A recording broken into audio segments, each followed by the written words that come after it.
지식재산 금융 활성화를 위한 법제도의 정비 필요성. 정부가 지식재산 금융 활성화에 열을 올리고 있다. 그러나 지식재산 금융 활성화를 위한 법제도의 정비가 아직 미흡하다는 지적이 곳곳에서 나온다. 먼저 크라우드 펀딩 관련법에 조속한 입법화이다. 크라우드 펀딩은 창의적인 아이디어를 갖고 있는 사람이 온라인 펀딩 업체를 통해 다수의 투자자로부터 사업 자금을 조달할 수 있는 새로운 자금 조달 방식이다. 투자자 보호에 누구보다도 엄격한 미국에서 조차 잡스 법안, 잡즈 액트를 통하여 인터넷 등을 통한 초기 창업자의 자금 조달을 명시적으로 합법화했다. 이에 자극을 받은 우리나라도 이에 대한 입법안을 마련했으나 현재 국회에서 논의만 이루어지고 아직까지도 입법화되지 못하고 있다.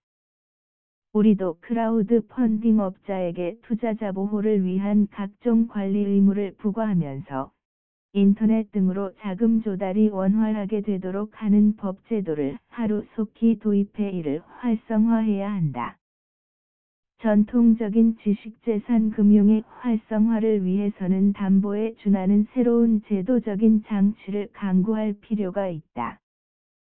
현재는 양도담보의 일종인 세일즈 앤드 라이센스 백, 세일즈 앤드 라이선스 베크, 기법 등이 활용되고 있다. 이는 특허권 등을 가진 벤처 기업이 펀드 등 자금 대여자의 이를 매각하고 다시 기술료를 내면서 당해 지식재산을 사용하는 방식이다. 그러나 가능하면 신탁제도를 재검토하여 이를 활성화해야 한다. 수탁자나 수취인이 담보에 대한 관리인의 역할을 하도록 하고 금융권은 이를 믿고 자금 융통을 하도록 하는 것이다.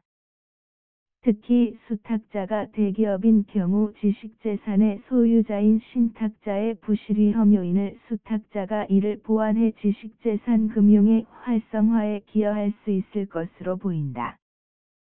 지식재산 관련법의 정비도 요구된다. 한 예로 지식재산의 담보권자에게도 지식재산을 보전할 수 있는 권한이 부여돼야 한다. 참고로 특허의 경우 특허 만료 전에 담보권자가 특허권 갱신 등을 절차를 취할 수 있으나 상표법에 있어서는 이러한 권한이 명시적으로 부여돼 있지 않다. 일관성이 부족한 것. 아울러 지식재산 공유의 경우 다른 공유자의 동의가 없는 한 자신의 지분을 처분할 수 없도록 한 법 규정도 지식재산의 활성화 차원에서 재검토해야 할 것이다. 최근에 삼성과 애플의 특허 분쟁에서 보는 바와 같이 우리나라 법원에서 지식재산권에 대한 손해배상 금액이 너무 미약한 점도 개선돼야 할 점으로 지적된다. 특허 등 침해 소송에서의 손해배상액을 현실화해 특허 침해를 미연에 방지해야 한다는 것이다. 그리고 절차법적으로도 입증의 편의 등을 위하여 이 디스커버리 제도, 변론전 전자증거조사 제도, 도 하루속히 제도화되어야 한다. 관련 법에서 지식재산의 특성을 고려한 특칙 규정 역시 논의가 필요하다. 예를 들어 지식재산을 가진 기업이 파산을 하더라도 이에 사용자가 로열티를 지급하고 지식재산을 지속적으로 사용할 수 있도록 파산법 등의 지식재산에 관한 특칙을 규정이 정해져야 한다. 참고로 미국에서는 파산 시에도 계속적으로 사용이 가능하고 일본의 경우는 특허권자 파산한 경우라도 실시권자가 자신의 실시권을 등록하여 공시적 대항 요건을 갖추고 있는 경우 실시계약에 대한 파산관제인의 해제 권한을 제한하고 있다. 법제도의 정비와 아울러 차제의 부실한 지식재산을 정리하여 줄 지식재산 분야의 자산관리공사와 같은 기관의 설립도 검토해볼 필요가 있다. 이를 통해 부실화된 지식재산을 값싼 가격으로 회수하는 등 지식재산의 거래가 지속적으로 진행되도록 하여야 할 것이다.